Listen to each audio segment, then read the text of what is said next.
Hello, Archie Dunlop here with Talking Astrology with Archie on Monday, August the 7th, 2023.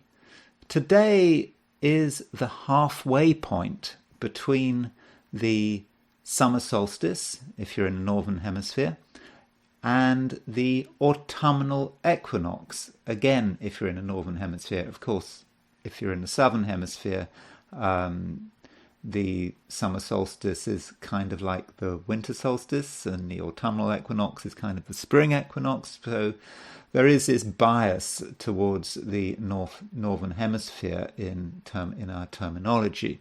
But anyway, today is a halfway point, and I actually believe this is of symbolic importance, and this does actually also link to the Celtic cross quarter days. But I'll be talking about that a bit later, before I've talked about the astrology for today, which is Monday, August the 7th, 2023. So, looking at the positions of the planets today, well, we still have a square between the Sun and Jupiter. I mean, yesterday I talked about this Sun-Jupiter square, and it's still around. Is it a good thing? It may be, it may not be. The trouble about the Sun-Jupiter square is it encourages us to go over the top, to be excessive. You know, Sun in Leo, square Jupiter in Taurus. We might exaggerate things, and in certain situations we might get sort of caught up in our own ego. You know, we might make bold claims.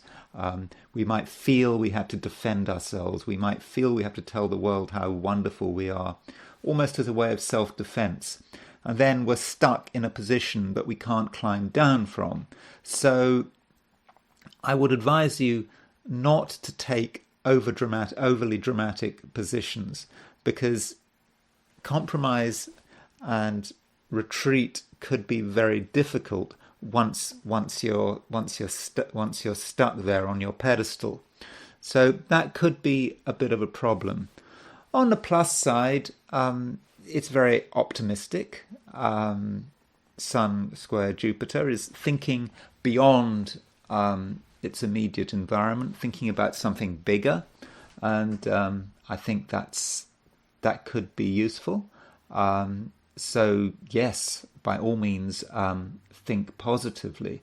But it's important to be grounded whatever we're doing. And I don't think that should be so difficult, because the moon is now in Taurus. You know, the moon has been in Aries, but now it's in Taurus. Things slow down a little. We can stabilize things. And particularly as this moon, you can see the moon is at 5 Taurus, and it's making a sextile to Saturn, then it moves on to the conjunction with Jupiter. So moon sextile Saturn is about stability. Saturn is a planet of restraint, but I don't think it's a kind of restraint that really gets us down. It's just stabilizing things, keeping control of the environment. So I think that's good. If there's any major negative for the day, it's the fact that Saturn is aspecting the Mars-Uranus midpoint. So there's Mars at 17 Virgo, there's Uranus at 22 Taurus, so the midpoint is around 20 Cancer. And so Saturn is making an 135-degree aspect to the Saturn-Uranus midpoint. Now, as I will be explaining later, you know, these 135-degree aspects really are important. Remember, that's 3/8 of the cake. 135 degrees, if you have a cake, 8 slices, each slice is going to be 45 degrees. So 45 plus 45 plus 45 is 135. So with Saturn on the Mars-Uranus midpoint, that does indicate a certain amount of tension, and we have to be careful what we do with our own feelings of tension. We might be tempted to do something dangerous, maybe drive too fast, get involved in an argument, I don't know, climb an impossible cliff face and do ourselves an injury. So yeah, there is that tension, and it could be a destructive tension. Not just in our own lives, but in the world at large. So do look out for that, and just try to focus on the good things about the chart. The good things about today's astrology. Moon in Taurus, sextile Saturn. That's all about keeping it calm, being responsible, being stable. Now, as far as my forecast for the 12 signs are concerned, here goes. These are my star sign forecasts for today, which is Monday, August the 7th, 2023. Aries, you may feel a certain sense of regret, as if you have missed a big opportunity. But opportunities come up all the time, and this time round, things just weren't in the right place. And already, new opportunities are starting to form. You just have to make sure that the foundations of the future are being properly built. Taurus, the moon is now moving into your star sign, where it starts making a conjunction to Jupiter. It's also making a sextile to Saturn, as I've just said. Your luck is certainly improving, and you can develop a successful plan of action. Yet someone is getting in your way, even stealing the limelight. They could be a threat, but they could also be a blessing in disguise. Gemini, don't assume that you can say whatever you like. If you haven't done the research, if you don't know the facts, then you could embarrass yourself. So stick to what you really know, and then by ducking out of impossible challenges, you'll be showing your maturity. Right now, it's easy to exaggerate. Cancer, it's a good day, I think. You'll be feeling very settled, and when you're completely relaxed, you'll be able to confront the truth, or maybe gently telling someone that they've got it all wrong. But it's not just about establishing your superiority. It's about making new friendships and demonstrating how reliable you are. Leo, the moon is in the career and business angle of your solar chart, starting to make a conjunction to Jupiter. It's a day when you're very sure of yourself, and at work you can have a major impact. And just remember that half measures aren't good enough. You have to see things through to their conclusion. Virgo, you can't stay in one place for too long. You need variety, not to mention new experiences. So be ready to absorb new information that might change your perspective. Nonetheless, there are certain constants in your life that you need to hang on to. They give you the confidence to move forward. Libra, just because something is complicated doesn't mean that you should avoid it. You sometimes underestimate your analytical skills, and today you can reach into the depths and rise again with the prize in your hands. In relationships, you can't skim the surface. Or rather, if you want to just skim the surface, you should focus on something else. Scorpio, you need to put yourself in such a position where all possibilities can happen. Or, put another way, you can't win the lottery if you don't buy a lottery ticket. Not that I'm telling you to buy a lottery ticket. Just have an open mind and don't pass on an opportunity just because it seems unlikely. Sagittarius, how do you deal with challenges? A person or a situation challenging some of your fundamental assumptions. You don't want to give ground, but if you're honest with yourself, progress is more important than pride. A bit of last-minute organisation can make all the difference. Capricorn, in the end, everything gets noticed and accounted for. And in terms of your life, you may be in a position to benefit from things you've done in the past which you perhaps feel are not a big deal. But your good deeds matter, and your future rewards are getting lined up. A child's view of the world is often the most accurate. Aquarius. You're not the news, and being an Aquarian, that shouldn't bother you. You can quietly get on with whatever you have to do while other people have their day in the sun. In terms of your domestic life, the situation looks good. You can create order and stability, particularly if other family members don't interfere. Pisces. There are things you want to do, and in most cases you can do them, but there are some constraints on your activity. Things aren't quite as simple as you had imagined, and getting things done may take much longer than expected. So think about your various plans and consider the possibility that you're taking on too much. So, as usual, I'm now going to transition to the I Ching. I threw 3 coins in the air, asking the question, what is Monday going to be like for visitors to my YouTube channel? And the first hexagram I got was shock, 51. A big surprise, something we just were not expecting, coming out of the blue. And in the first instance, we might feel that it's all a bit of a disaster. Although, let's get this in perspective. This is just a reading for today. And we shouldn't panic. When we might feel, in fact, that we've actually lost something. But something's been taken away from us, that we've lost an opportunity, but someone else has taken the advantage. And the I Ching advises us not to panic, because if we wait, I think the I Ching gives a symbolic time of 7 days.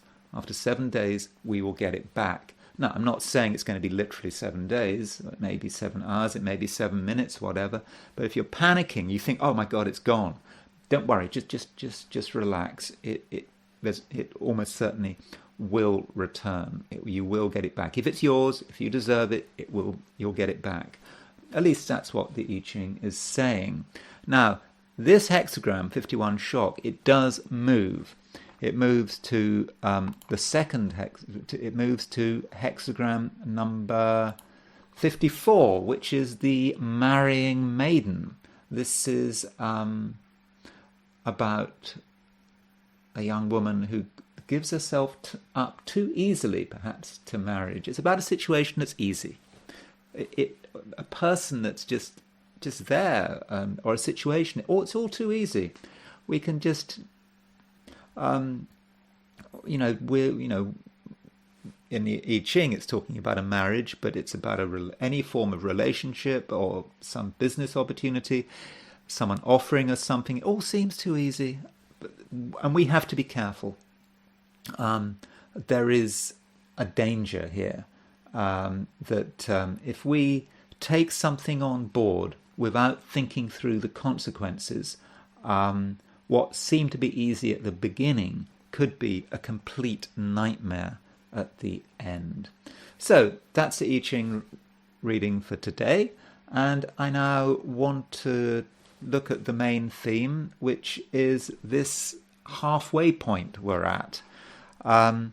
So going back to the chart for today, there is one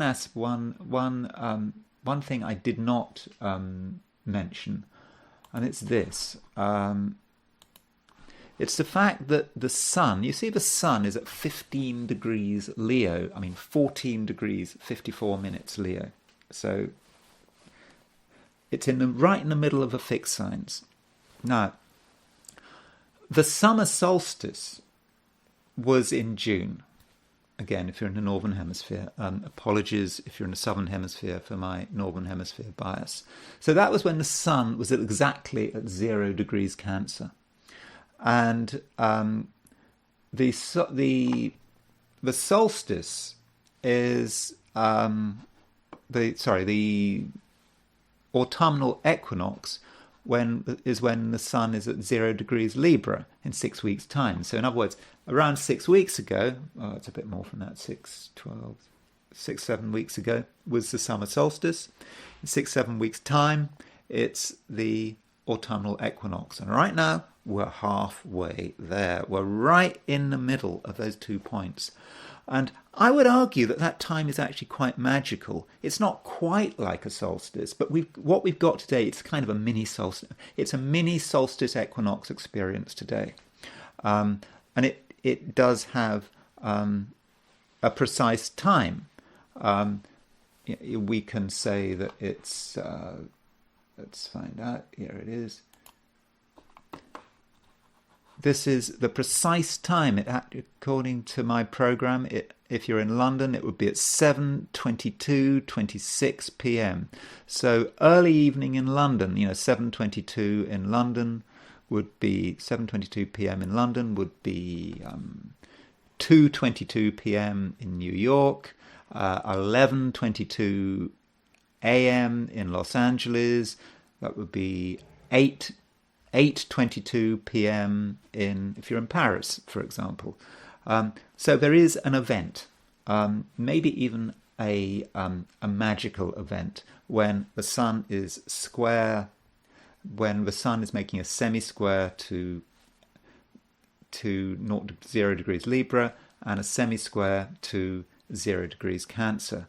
So what does it mean? Okay, aside from the magic of the event, it's a kind of a time when things are flooding into the earth, when we can actually look at what's going on down here. So this is, if we look at the chart for the equinox in London, it's not actually a particularly big deal. There's nothing angular. This chart set for London for the I don't know what to call it. Equinox. I'm going to call it, I don't know, for the moment I'm going to call it a demi-equinox, but that's not right.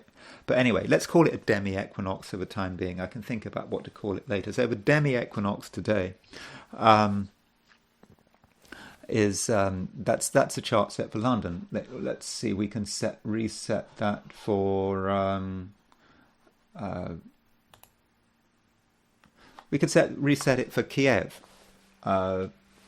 Again, we can see Mercury on the 7th house cusp. I'm not saying it's... So if you're in Kiev, this time there's a real Mercury issue. This is where, we're talking about propaganda, information flying around. It's all about the message. So, that's a way of looking at it.